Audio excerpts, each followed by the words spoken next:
Brothers and sisters of the world, welcome. I'm Brother RJ and I have Sister M beside me here. Hello, brothers and sisters. We are continuing the Testimony of Christ series. We have already talked about Gospel of the Kingdom, End Time Prophecy, the key to eternal life, understanding of the parables, and the set judgment day decreed from the beginning, and how we can prepare for the judgment day. In this video series, we will show there are just two seeds in this world: the woman's seed and Satan's seed. And it is Satan's seed and all who are with him, including the beast himself, Beliar, that fallen angel that has been the controller of everything that is going on in this earth. We will show this through the book of Daniel, Revelations, and other books, that we are in the very end times.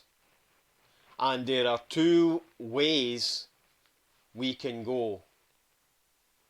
And our Father has shown us there are two ways.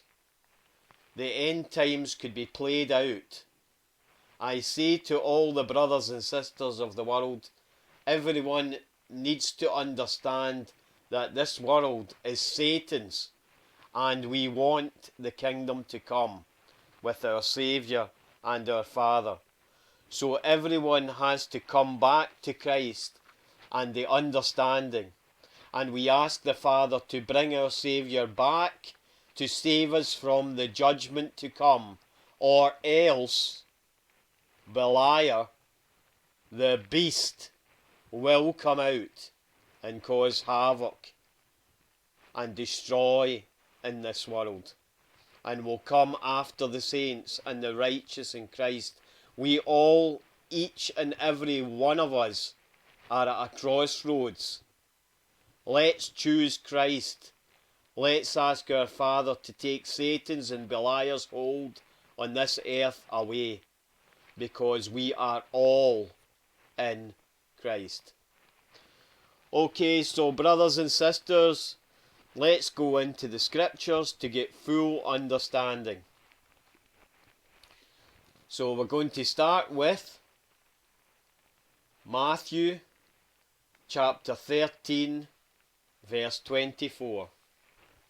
Another parable put he forth unto them, saying, The kingdom of heaven is likened unto a man, which sowed good seed in his field. Okay, so the Son of Man soweth the good seed. That's the woman's seed. The woman's seed in this world. Verse 25. But while men slept, his enemy came and sowed tares among the wheat, and went his way. So while men slept, the enemy, Satan, sowed the tares among the wheat. Okay, to show this, brothers and sisters, we're going to go to Genesis chapter 1, and if you could read, Genesis chapter 6, verse 1.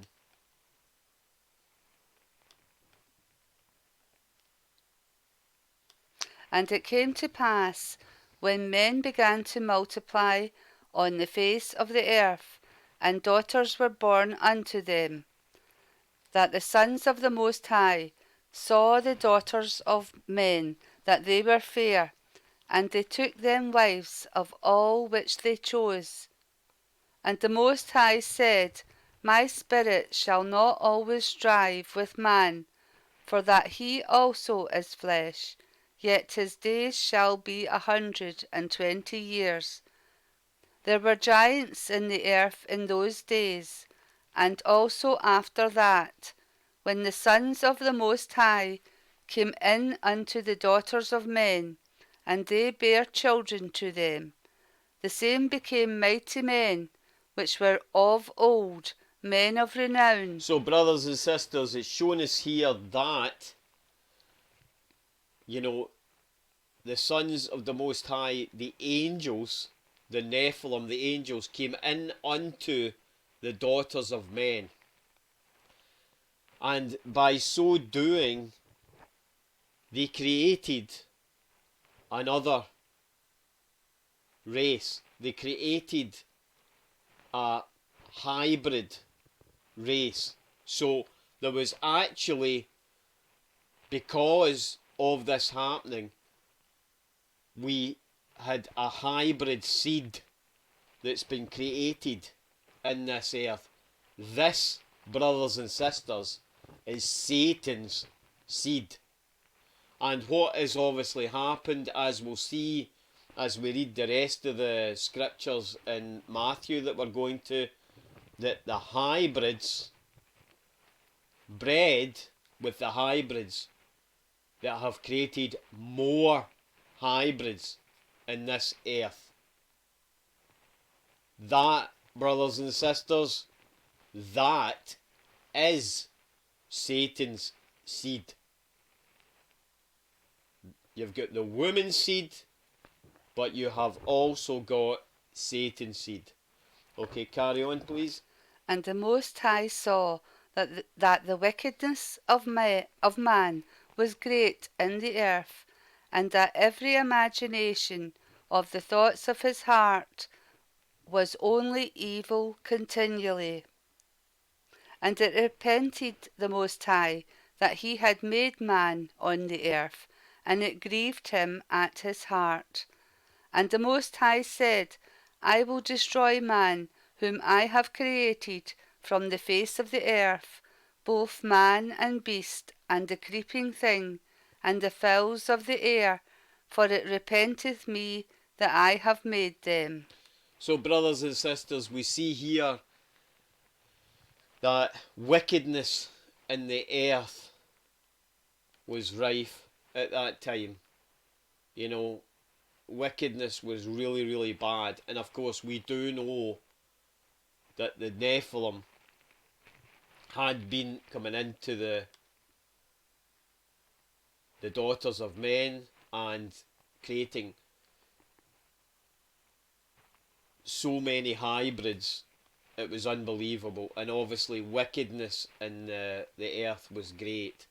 And, the Father repented that he had actually created man. So he wanted, because of what was going on in the earth at that time, he just wanted to destroy in the earth. He wanted to destroy the earth, and as we know, he did destroy with the use of the flood. Okay, so what we're going to do now is we're going to go back to looking at the book of Matthew. So if we could go back to the book of Matthew, and if you could read verse 26, please. But when the blade was sprung up and brought forth fruit, then appeared the tares also. Okay, so what is this actually saying? So you'll take this bit by bit here. But when the blade was sprung up, so that's when people sprung up. From babies, you're raised up and you become adults. So this is what we're seeing here. This is what this means. And brought forth fruit. Well, we know, fruit is actually people. So we see that the woman's seed sprung up, but also there was something else that sprung up as well, and that was the tares. And what were the tares, brothers and sisters? They were Satan's seed. So not only did you have Satan's seed sprung up, but the woman's seed sprung up, you also had Satan's seed sprung up along with them. And what we were actually seeing was another race, a hybrid race. So you had the woman's seed, which Christ sowed, and you had Satan's seed, which Satan sowed, and he sowed a hybrid race amongst us. Okay, carry on. So the servants of the householder came and said unto him, Sir, dost not thou sow good seed in thy field? From whence then hath it tares? Okay, so it was the Christ that sowed the good seed in the field, the woman's seed. So from whence did it come the tares? We know that Satan sowed the tares. Verse 28. He said unto them, An enemy hath done this. The servant said unto him, Wilt thou then that we go and gather them up?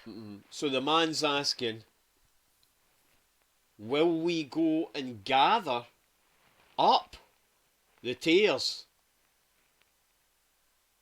And what was the answer to that? But he said, Nay, lest while ye gather up the tares, ye root up also the wheat with them. So Christ is saying here, no, we can't gather up the tares, because if you gather up the tares, you might gather the wheat up with them. And the reason for this, brothers and sisters, is that the tares, Satan's seed, that Nephilim seed, that hybrid race, they are amongst us. That's why they couldn't be they couldn't be gathered up, because they didn't stand out. They didn't stand out from the crowd. They didn't stand out from the woman's seed. That was the point, brothers and sisters. That's why they couldn't all be gathered up. So yes, we do have Satan's seed in this world, and we know, brothers and sisters, that seed is the one that is controlling us on this earth. They are the ones that are controlling us. They are the ones that are coming against the woman's seed. Okay, so as we see here, no, they couldn't be gathered up. Okay, if you go on to the next verse. Let both grow together until the harvest, and in the time of harvest I will say to the reapers, Gather ye together first the tares, and bind them in bundles to burn them, but gather the wheat into my barn. Okay, so what we're saying here, brothers and sisters, they have to grow together to the harvest time, the end of the world. Okay, the end of the world. So you gather up the tares to go and burn them. Basically, they'll be getting taken to the lake of fire, thrown in the lake of fire. But the wheat will be gathered to the barn. So the ones in Christ, the ones that have understanding of Christ, the ones that are absolutely for Christ 100%, by knowing Him, understanding Him, they will go to the safe place. They will go to the safe place. Okay. So you could carry on, please. Matthew 13, verses 41 to 43. The Son of Man shall send forth his angels, and they shall gather out of his kingdom all things that offend, and them which do iniquity, and shall cast them into a furnace of fire. There shall be wailing and gnashing of teeth. Then shall the righteous shine forth as the sun in the kingdom of their Father. Who hath ears to hear, let him hear. Okay, so brothers and sisters, what we've seen here. So the ones that are in iniquity, sin, and offend the Father and the Saviour have the mark of the beast. For example, when Christ hits the atmosphere, they will be going to the lake of fire. In other words, they have already been judged. So, if you are in that category, when Christ hits the atmosphere, then you are gone. You know, just as the tares were they taken to the lake of fire, the woman's seed that is in iniquity and sin, and have taken the mark of the beast, have offended the Father and the Saviour in any way, they will be heading to the lake of fire. You have been judged already. You've been judged already, brothers and sisters. So we don't want that for anybody, including ourselves. We do not want that for anybody. We really don't. Now, let's look at the woman's seed in more detail and where we all came from and who we are all of. Okay? So, let's go to Genesis chapter 6, verse 7. And the Most High said, I will destroy man whom I have created from the face of the earth, both man and beast, and creeping thing, and the fowls of the air, for it repenteth me that I have made them. Carry on. Oh, that was verse 7. I don't... It's verse 8. Oh, It's Genesis chapter 6 and it's verse 8. alright. But Noah found grace in the eyes of the Most High. These are the generations of Noah. Noah was a just man and perfect in his generations. And Noah walked with the Most High. And Noah begat 3 sons, Shem, Ham, and Japheth. Now, brothers and sisters, when it comes to the lines that we are all of, after the flood, you had Noah, his wife, and his 3 sons and their wives. So, if you look at the genealogy of it, really, we are all of Noah.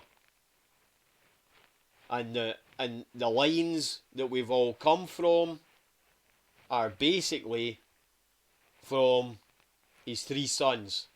So you've got Shem, Ham, and Japheth. They are the lines or the lineages that we have all come off. So let's look and understand why Noah was so perfect, was so special and so perfect, and walked with the Most High. So what we're going to do is we're going to look at the fragment of the book of Noah. This is from the book of Enoch. So it's the fragment of the book of Noah that is actually in the book of Enoch, and it's page 150 to page 153. And of course the book of Noah, it was translated by R.H. Charles. So if you could carry on reading that fragment, please. It says, Book of Enoch, section 6, chapters 106 and 107. Fragment of the Book of Noah, chapter 106. And after some days, my son Methuselah took a wife for his son Lamech, and she became pregnant by him, and bore a son. And his body was as white as snow, and red as the blooming of a rose. And the hair of his head and his locks were white as wool, and his eyes beautiful.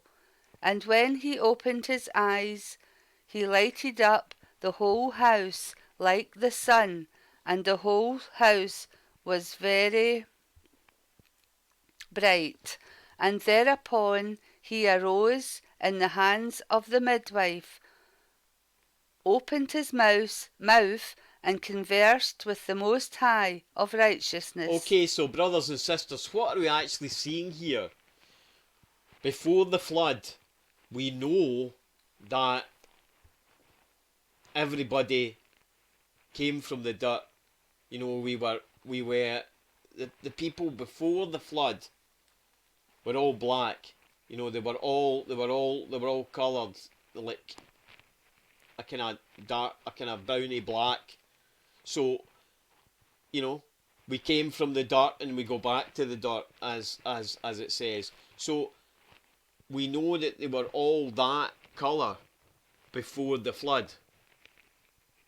So what's happened here is we see that Noah, as it says here, his body was as white as snow and red as the blooming of a rose.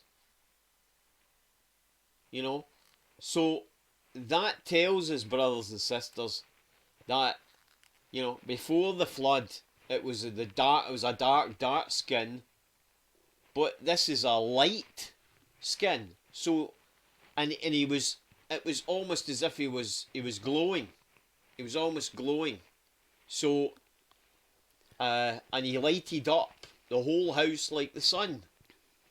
So this is telling us, brothers and sisters, that Noah was a very, very special man, because the father, after the flood, you know, this was what the father had decided. You know, that was Noah and his family. It was Noah that was the just man. Noah was the just man, and he and his sons and his wife and the sons' wives, they were the only ones that made it. They were the only ones that survived the flood. They were the only ones that were saved. So this man was like, it was almost like a gift from the Most High to us. But the Father actually changed it up from what it was before the flood to what it was going to be after the flood. So the makeup of the people that were going to come after the flood was different from the makeup of people that was before the flood. You know, so, and we'll explain that a wee bit further as we go through the scriptures. We'll explain what all this actually means. You know, so if you could carry on, please. And his father Lamech was afraid of him, and fled, and came to his father Methuselah. And he said unto him, I have begotten a strange son, diverse from and unlike man, and resembling the sons of the Most High of heaven. And his nature is different, and he is not like us, and his eyes are as the rays of the sun, and his countenance is glorious. So we see here, brothers and sisters, that, his father, his father was like, oh, he's got a strange son here. It's still like, oh, doesn't he look like any other man that we've seen before? And he even goes as far to say is he resembled the sons of the Most High of Heaven. So he had this glorious, glowing appearance, almost angelic, brothers and sisters, as if he was, as if he'd been an angel that had come down and was amongst us. That's what, is being described here. Yeah, carry on.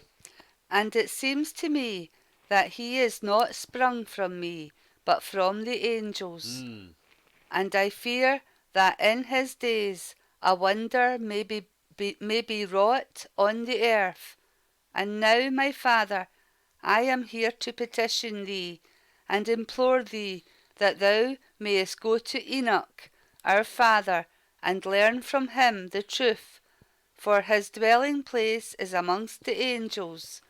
And when Methuselah heard the words of his son, he came to me to the ends of the earth, for he had heard that I was there, and he cried aloud. And I heard his voice, and I came to him, and said unto him, Behold, here am I, my son, wherefore hast thou come to me? And he answered and said, Because of a great cause of anxiety have I come to thee, and because of a disturbing vision have I approached. Okay, so brothers and sisters, we see here, it was almost as if they were saying his dwelling place was amongst the angels. Now that's very interesting, brothers and sisters, because if you have if you have listened to the whole video series that I've done so far, we have looked at, the righteous people in Christ that actually go right to the end, endure to the end. The ones of understanding, the ones that get the understanding of Christ, the ones that understand what they have to do and are there right at the very end. And of course, we know that we have to have works in Christ as well, so we have to be giving of Christ out to the world. Now, we have shown from the book of Enoch, and you can also get this from the Bible, and we'll be showing that a bit later on in this series, that these righteous, these chosen, these ones that have that understanding and bring people to righteousness, they will be as the stars of the heaven, and they will live forever and ever.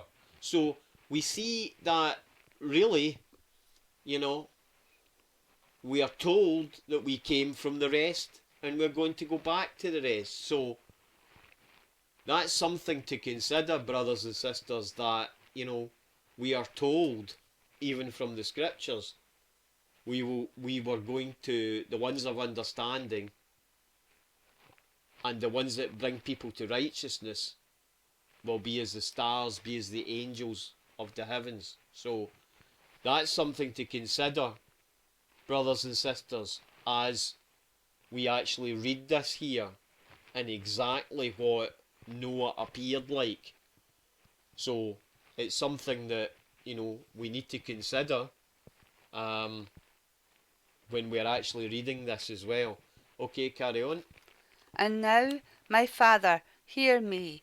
Unto Lamech my son there hath been born a son, the like of whom there is none, and his nature is not like man's nature, and the colour of his body is whiter than snow, and redder than the bloom of a rose, and the hair of his head is whiter than white wool, and his eyes are like the rays of the sun. And he opened his eyes, and thereupon lighted up the whole house. Okay, so we see here, it's telling us there was none like him. Nobody had seen anybody like Noah. You know, it's as clear as day here that we're seeing he was completely unusual. He was like nothing like anybody had ever seen. Okay, carry on. And he arose in the hands of the midwife, and opened his mouth, and blessed the Most High of heaven. And his father Lamech became afraid, and fled to me, and did not believe that he was sprung from him, but that he was in the likeness of the angels of heaven. And behold, I have come to thee, that thou mayest make known to me the truth. And I, Enoch, answered and said unto him, The Most High will do a new thing on the earth, and this I have already seen in a vision. And make known to thee that in the generation of my father Jared, some of the angels of heaven transgressed the word of the Most High, and behold, they commit sin and transgress the law, and have united themselves with women, and commit sin with them, and have married some of them, and have begot children by them. And they shall produce on the earth giants, not according to the Spirit, but according to the flesh. And there shall be a great punishment on the earth, and the earth shall be cleansed from all impurity. Yea, there shall come a great destruction over the whole earth, and there shall be a deluge, and a great destruction for 1 year. And this son who has been born unto you shall be left on the earth, and his 3 children shall be saved with him, when all mankind that are on the earth shall die. He and his sons shall be saved. And now make known to thy son Lamech that he who has been born is in truth his son, and call his name Noah, for he shall be left to you, and he and his sons shall be saved from the destruction which shall come upon the earth on account of all the sin and all the unrighteousness which shall be consummated on the earth in his days. And after that there shall be still more unrighteousness than that which was first consummated on the earth. For I know the mysteries of the holy ones, for he, the Most High, has showed me and informed me, and I have read them in the heavenly tablets. Okay, so we see here, brothers and sisters, that, you know, when you actually look at this, that women have committed sin with the angels. Some have married them, begot children, and they shall produce giants according to the spirit, according to the flesh, and great punishment will come upon them. And we know that, as I say, the Nephilims, the hybrids that were born, they bred with the hybrids which have created more on this earth. So we know that because Christ tells us that these Nephilim, these hybrids, are amongst us, and they are like us as well. So we can't distinguish completely who's of the woman's seed and who's of Satan's seed. Because, brothers and sisters, if there could be a distinguishing feature between them, then they would have obviously been rooted up, and they would have actually been taken away from us. But as we know, Christ told us it'll have to be done at the end of the world. The sifting out process will be done at the end of the world. So we see here that we're also told that it's just Noah and his family that are going to be saved.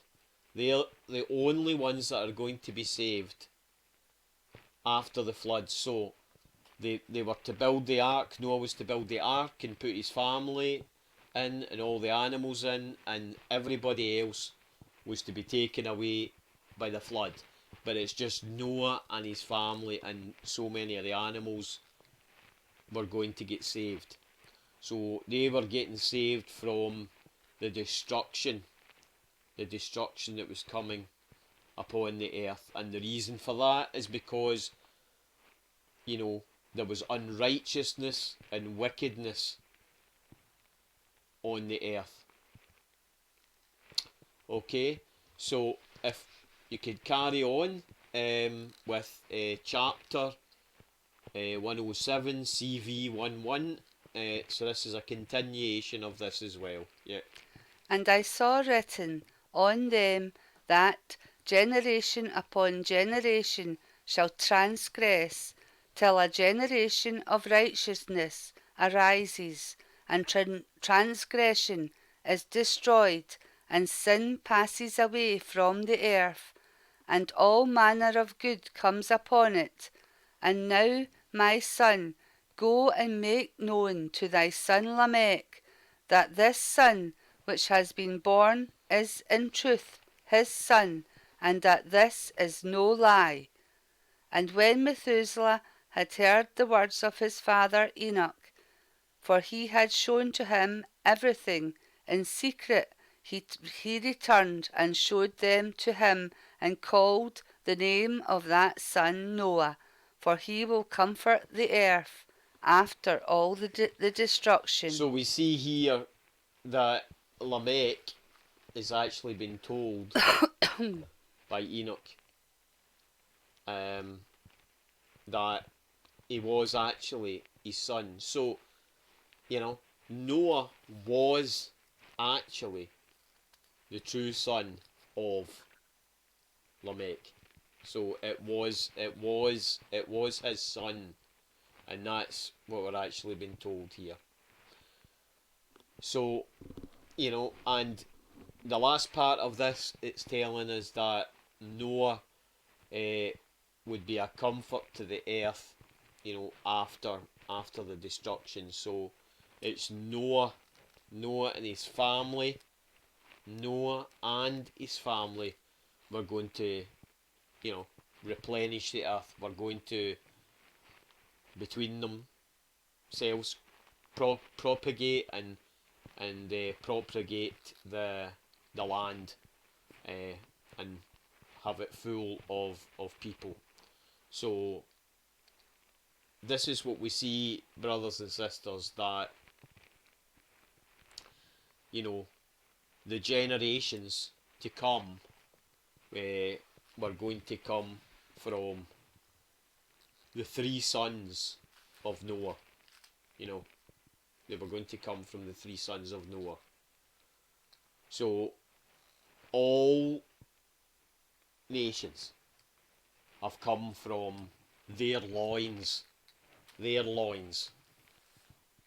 All nations, brothers and sisters, have come from their loins. And I want you to just think about this, brothers and sisters, as well, because it was Noah and his three sons. Noah and his three sons. Brothers and sisters, We are all kin together in this earth. We are all kin. Okay, so what we're going to do now is we're going to go to Genesis chapter 10 and start from the very beginning. But before we do that, just want to say that, you know, after the flood, you know, we were looking at a new world and it was a new beginning. So let's have a look at the generations that have come from the three sons.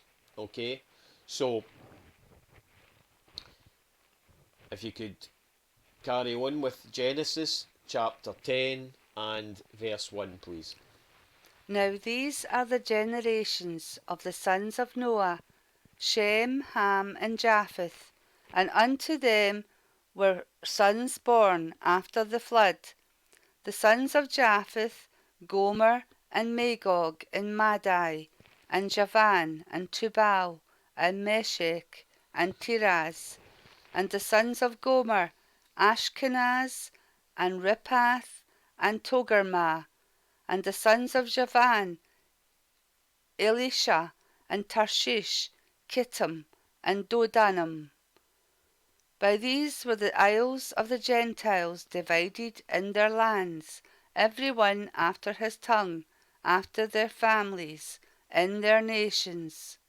Okay, so we see here, brothers and sisters, this is the generations of Japheth.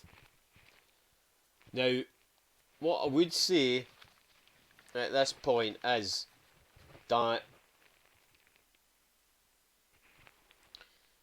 you know, Noah was a white, glowing man. He was very white.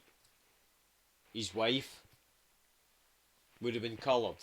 Would have been a coloured woman.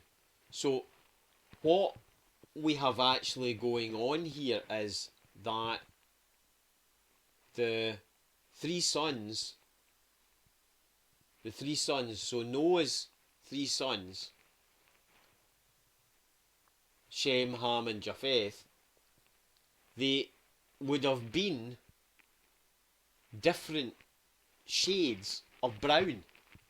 They would have come out different shades of brown.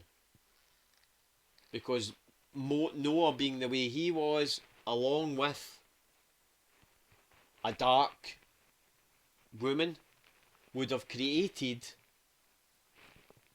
you know, different shades of brown. So, and that, brothers and sisters, you know, that's why, you know, on this earth, you know, unless you are of what we call the white man, or I like to term us as ruddy reds, unless you're of the ruddy reds, then, you know, you are different shades of brown. Different shades in brown. So, I like the white man, and I don't really like to call it the white man. We're not white. We're not completely white. We're not white. Just as when people talk about the black man, they're not black. So, we're actually people that are described in this earth as either white or black. It's not a good way of describing exactly what we're like.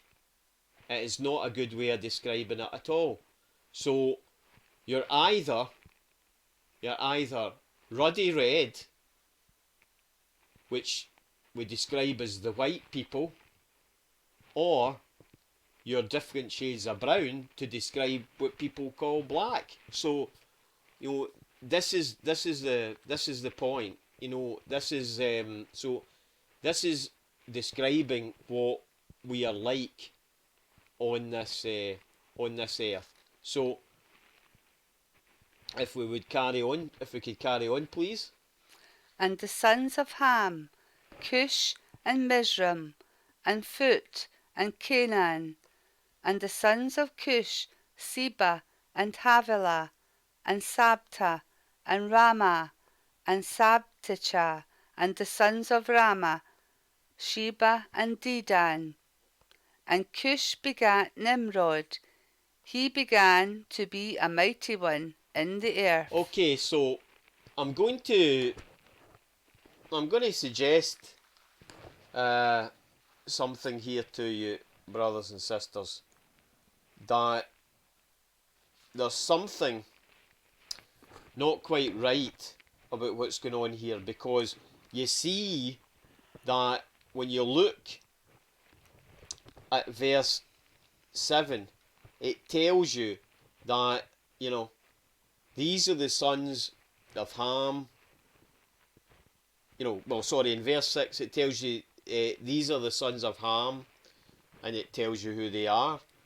And then it goes on to the sons of Cush, and it describes all the sons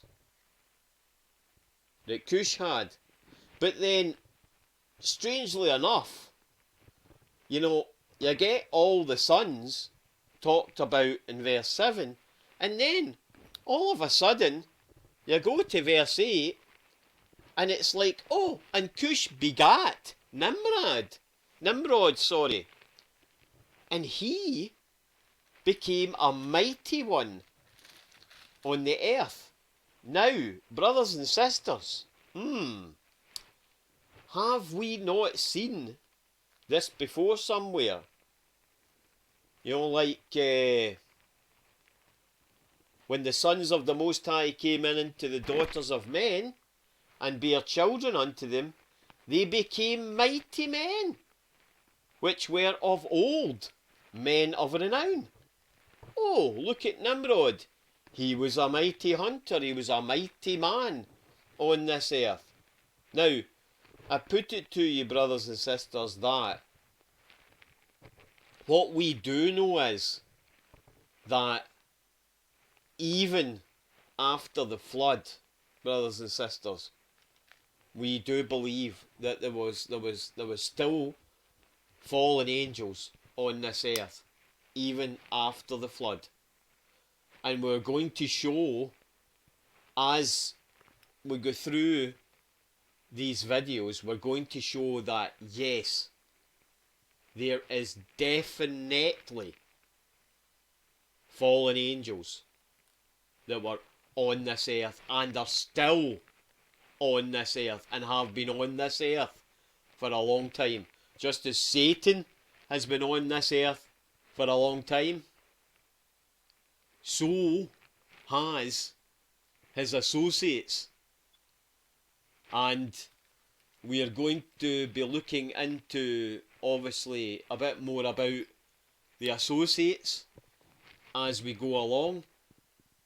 But it's safe to say that, yes, there has been a Satan seed, an Nephilim seed, a hybrid seed amongst us, because Christ told us in that parable that I read to you at the beginning. He told us. So it's what we're seeing here is, or what we think that we're seeing here is, that Nimrod could have been of Nephilim seed, i.e.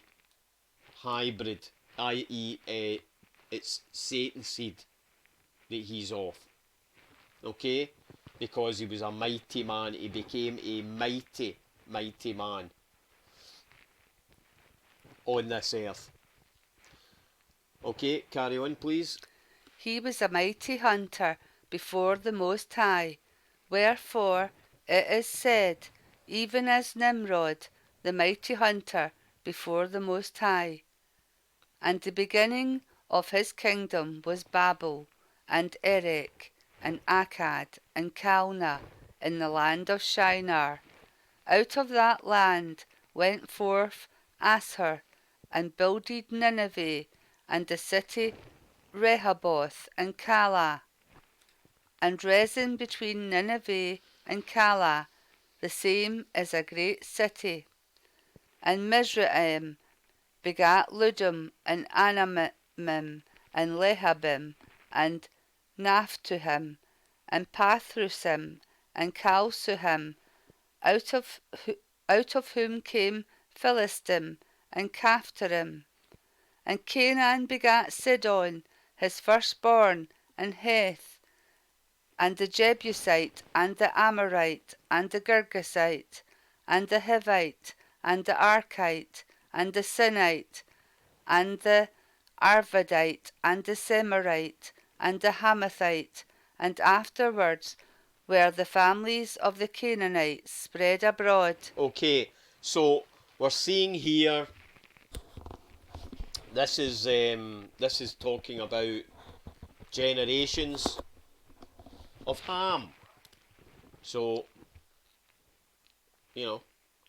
so these are all the generations of Ham. And it's interesting also that there's the certain families of the Canaanites, and they were spread abroad. Now, I'm not going to put the cart before the horse, but the next few verses are very interesting because, well, let's just read them. Yeah. So, could you go on to verse 19, please?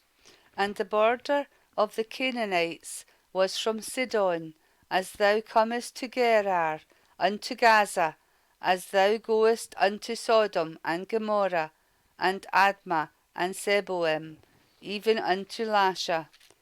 These are the sons of Ham, after their families, after their tongues, in their countries and in their nations. Okay, so these are all the generations of Ham in their countries and in their nations, and I put it to you, brothers and sisters, that, it talks here about this kind of segment of people, these ones that were of Ham.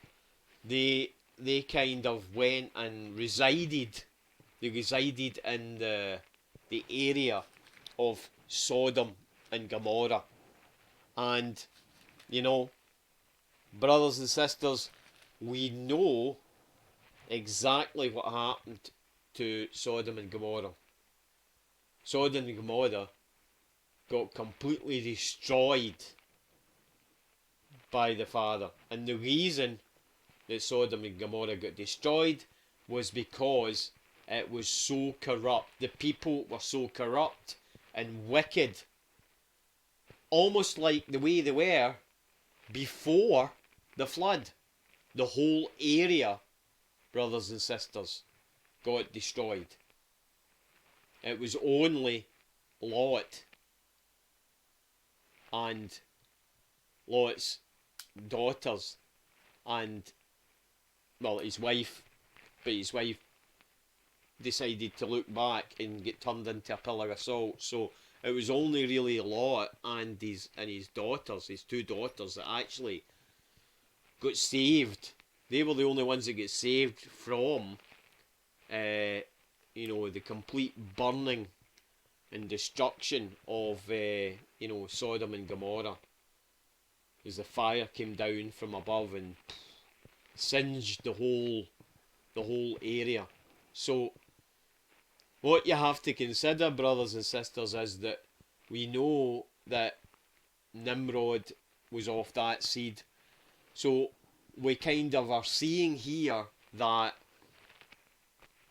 the Nephilim, the fallen angels, those, have more than likely come into women and created more Nephilim, and obviously created more hybrids. And this particular area of Sodom and Gomorrah, it became very, very bad, very bad. So, it does make you think that, not everybody, not everybody in this area would have been of Nephilim. I'm not actually saying that, but there would have been so many, and the father was particularly wroth with what the Nephilim, the fallen angels, were doing. They tried it before the flood, and looked as if they were trying it after the flood. But the father wanted to put a stop to all this, what they were doing. So, it must have sent a warning across the bows of the Nephilim that they need to stop this. So it ended up more than likely that they decided to start breeding in house. So they kept it within their bloodline. I'm not saying that some of the higher up fallen angels didn't come into women and create children that way. I'm not saying that at all. That more than likely still went on, but for the most part, they didn't want the father to keep on destroying them, so they have probably decided to breed amongst themselves.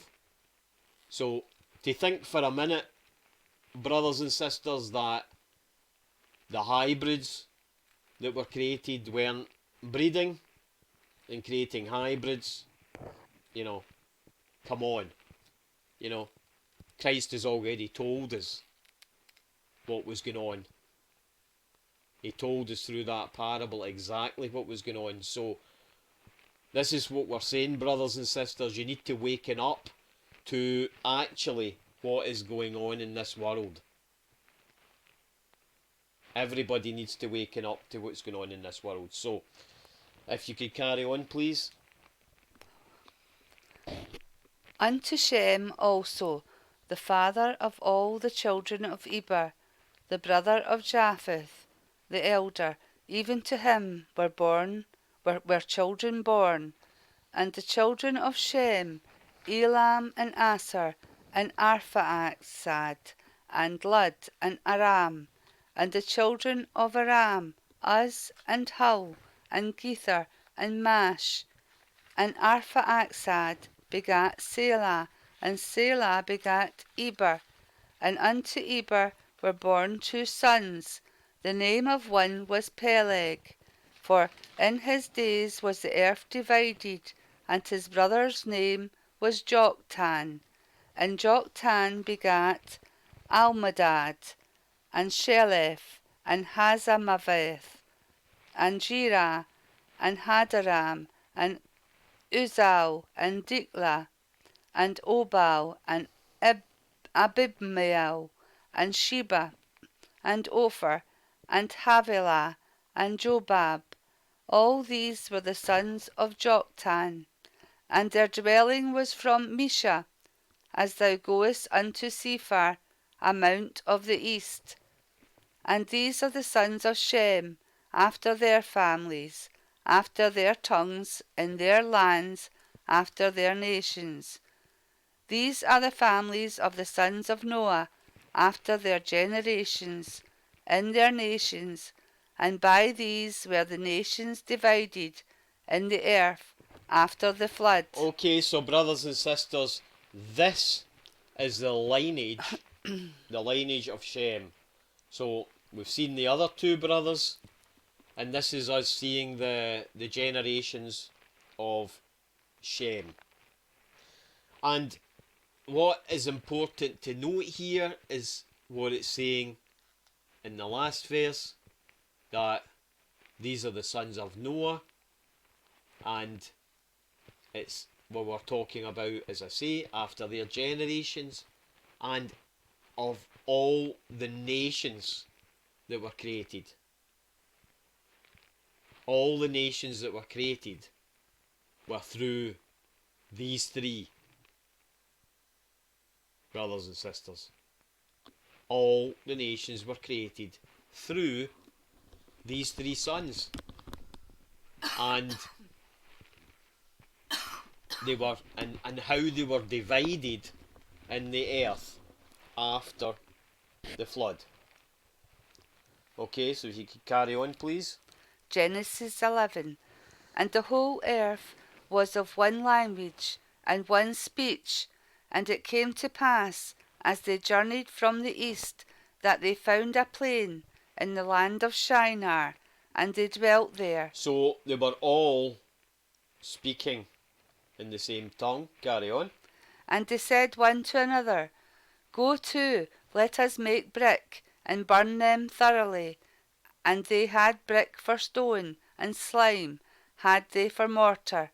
And they said, Go to, let us build us a city and a tower, whose top may reach unto heaven, and let us make us a name, lest we be scattered abroad upon the face of the whole earth. Okay, so we're seeing them making dwellings, making houses for themselves to live in, effectively.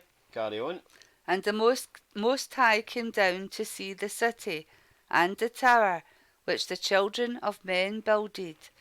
And the Most High said, Behold, the people is one, and they have all one language, and this they begin to do, and now nothing will be restrained from them, which they have imagined to do. Okay, so we're seeing they're all in one accord. They're all got one language, and they weren't restrained in what they were doing.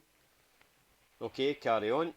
Go to, let us go down, and there confound their language, that they may not understand one another's speech. So the Most High scattered them abroad from thence upon the face of all the earth, and they left off to build the city. Okay, so it's telling us here that the word was saying, no, let us go and confound their language. So that each and every one of them would not understand each other. They would only understand if whatever tribe it was had whatever language. If it was their own language in their own tribe, then they would understand. But out with their particular tribe, then they wouldn't understand what they were saying. Yeah, carry on. Therefore is the name of it called Babel, because the Most High did there confound the language of all the earth, and from thence did the Most High scatter them abroad upon the face of all the earth. So this is where we see that everybody was scattered. They were scattered all over the place. So they were, and each area to its own language, just as we know, brothers and sisters, what we have today. Each countries have different languages. So this is exactly what we're seeing here. We're seeing what's happening today. We're seeing it, how it happened back then. Yeah, carry on. These are the generations of Shem. Shem was 100 years old, and begat Arphaxad 2 years after the flood. And Shem lived after he begat Arphaxad 500 years, and begat sons and daughters. And Arphaxad lived 35 years, and begat Selah. And Arphaxad lived after he begat Salah 403 years, and begat sons and daughters. And Selah lived 30 years, and begat Eber. And Selah lived after he begat Eber 403 years, and begat sons and daughters. And Eber lived 34 years, and begat Peleg.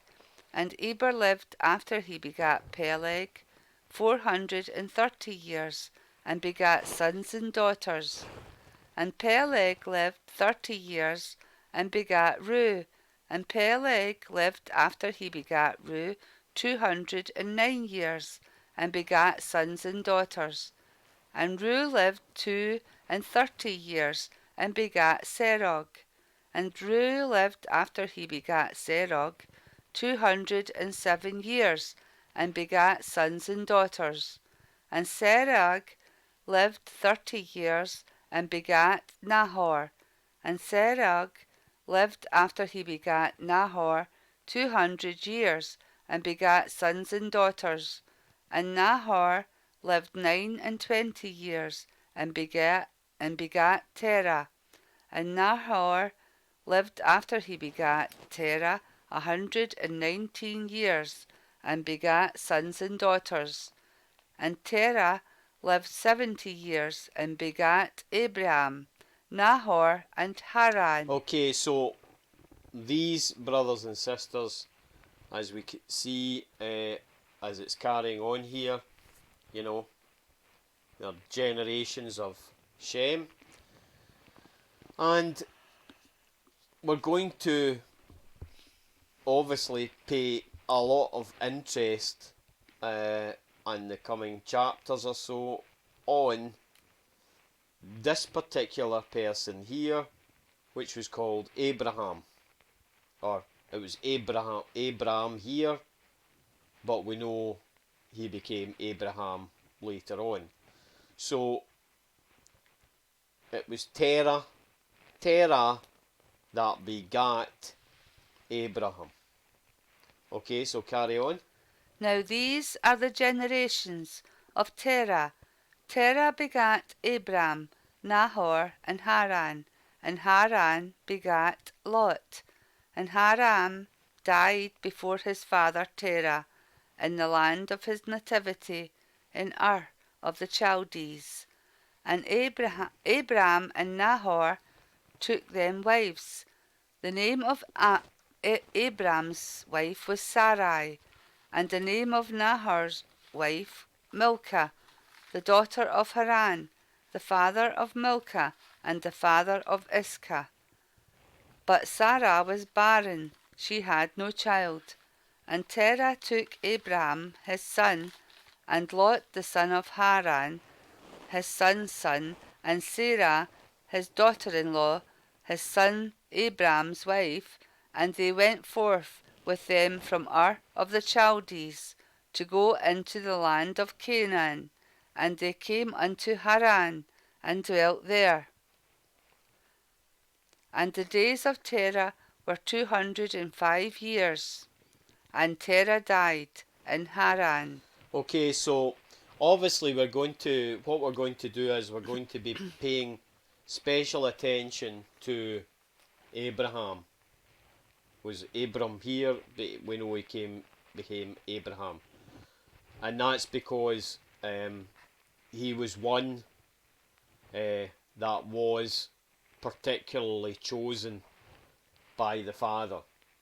And what we're going to find as we go through these videos as well is, you know, the Father has chosen certain ones in this world. You know, he has chosen certain ones in this world for you know, for things to actually do, for tasks to actually perform, and to be prominent ones, to be extremely prominent ones, to be elect ones, chosen and elect ones. And that word elect is going to be very important. Maybe not for this video or for the next couple, but for a bit later on in this series, because we're going to see that, you know, that the Father had a chosen people, and a people that he was going to put a great amount of importance of, a nation that he was going to put a lot of importance on. Obviously we're not going to get into it quite on this in this video, but we will be in videos to come about this this special nation that the Father has given a lot of attention to, and we're going to find that Abraham has been very important when it comes to this nation to come.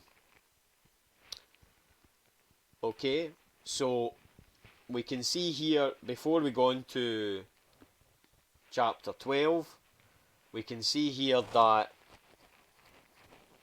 Abraham's wife, Sarah, she was barren. She wasn't able to have any children, which, we'll be seeing as we go on, is very interesting, because down the line, we will see that, Sarah does eventually have a child, but we'll not put the cart before the horse. We'll carry on with chapter 12. Genesis 12. Now the Most High had said unto Abraham, Get thee out of thy country, and from thy kindred, and from thy father's house, unto a land that I will show thee. And I will make of thee a great nation, and I will bless thee, and make thy name great, and thou shalt be a blessing. So we're seeing here just an early stage, as we're going into chapter 12, we can see already that, the Father, or should I say the Word, is actually telling Abraham that there's going to be a great nation that's going to come from his loins. There'll be a great name that will come from his loins, and he'll be extremely blessed. Extremely blessed. Okay, carry on. And I will bless them that bless thee, and curse him that curseth thee, and in thee shall all families of the earth be blessed. Okay, so anybody that comes against them is going to get cursed. And early on here we see that all the families of the earth will be blessed. Now, it doesn't say one or two families, brothers and sisters. It doesn't say 4 or 5. It says all families on the earth will be blessed. Carry on. So Abraham departed, as the Most High had spoken unto him, and Lot went with him. And Abraham was 75 years old when he departed out of Haran. And Abraham took Sarai his wife, and Lot his brother's son, and all their substance that they had gathered, and the souls that they had gotten in Haran, and they went forth to go into the land of Canaan, and into the land of Canaan they came. And Abraham passed through the land unto the place of Sichem, unto the plain of Moreh, and the Canaanite was then in the land. And the Most High appeared unto Abraham, and said, Unto thy seed will I give this land. And there builded he an altar unto the Most High, who appeared unto him. Okay, so brothers and sisters, we see here that, the Word had appeared unto Abraham, and he said unto his seed, I'm going to give you this land, and, Abraham said, I'm going to build an altar for you. Going to build an altar for you, word. I'm going to, I'm going to do that for you. Thank you very much for doing that for me. You can imagine that he felt very blessed, very humbled, and very blessed by what was being bestowed upon him. Okay, carry on. And he removed from thence unto a mountain on the east of Bethel, and pitched his tent, having Bethel on the west, and Hai on the east, and there he builded an altar unto the Most High, and called upon the name of the Most High. And Abram journeyed, going on still towards the south, and there was a famine in the land, and Abram went down into Egypt to sojourn there, for the famine was grievous in the land. Okay, so brothers and sisters, so we can see here that building an altar, he called upon the name of the Father, and brothers and sisters, that is very very telling, because we can see here already that Abraham had quite a connection with the Father, and we know the Word, because the Father sent the Word to give the spoken word. So we see here that he had that special relationship already with the Word of the Most High, and he believed totally in the Most High, believed absolutely totally in the Most High, and as we'll see as we go along, that Abraham was incredibly faithful to the Father and the Word that he sent. So, yeah, carry on, please.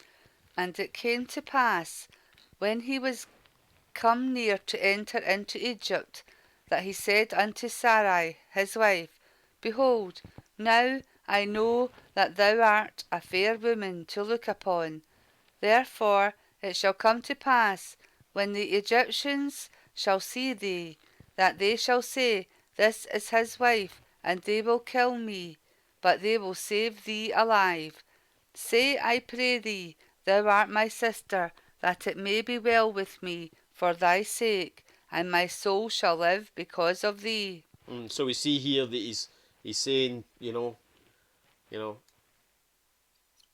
that instead of making out that you're my wife, you've to make out that you're my sister. We're sister and brother. Okay, carry on. And it came to pass that when Abram was come into Egypt, the Egyptians beheld the woman that was very fair. The princes also of Pharaoh saw her, and commended her before Pharaoh, and the woman was taken into Pharaoh's house. And he entreated Abram well for her sake, and he had sheep and oxen, and he asses, and men servants, and maid servants, and she asses, and camels. And the Most High plagued Pharaoh and his house with great plagues because of Sarai, Abraham's wife. And Pharaoh called Abram and said, What is this that thou hast done unto me?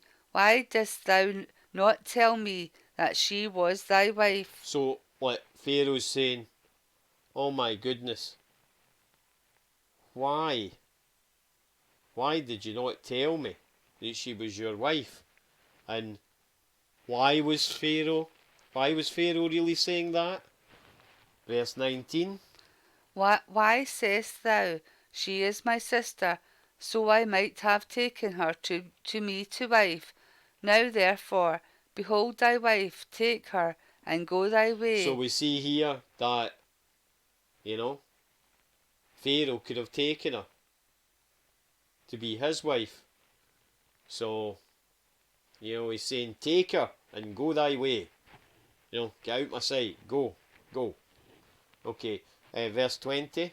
And Pharaoh commanded his men concerning him, and they sent him away, and his wife, and all that he had. So, we see here that Pharaoh sent him away, and with his wife, and all that they had in their possession as well. Also, brothers and sisters, what we're going to do is we're going to stop there. This, brothers and sisters, is the start of our series of videos that we're going to do. This is going to be the end of part 1. We're going to come back with part 2 in due course, when we'll be carrying on with talking about the woman's seed and giving a wee bit more understanding of, let's just say, forthcoming nations to come at this point. At this point, you had so many nations, but we're going to see, or we will see in the next video, there was going to be nations that were going to come out of Abraham's loins. Or should I say, there was going to be nations that were going to be created out of Abraham's loins. Okay, so as I say, we'll stop there, and I'd like to say thank you to all the brothers and sisters of the world for tuning in to this first part of a series of videos, and to say that if anybody is wanting to get in touch with us, my phone number is Scotland 07513 774 796,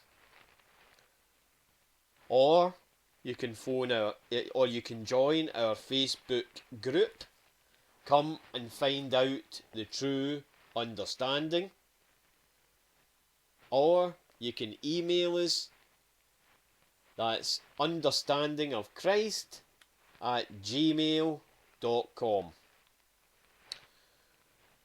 So, as I have said at the end of all my videos so far, if anybody out there wants to be baptized into Christ, then I will do. So, all that remains for me to say is goodbye for now, brothers and sisters. Goodbye, brothers and sisters.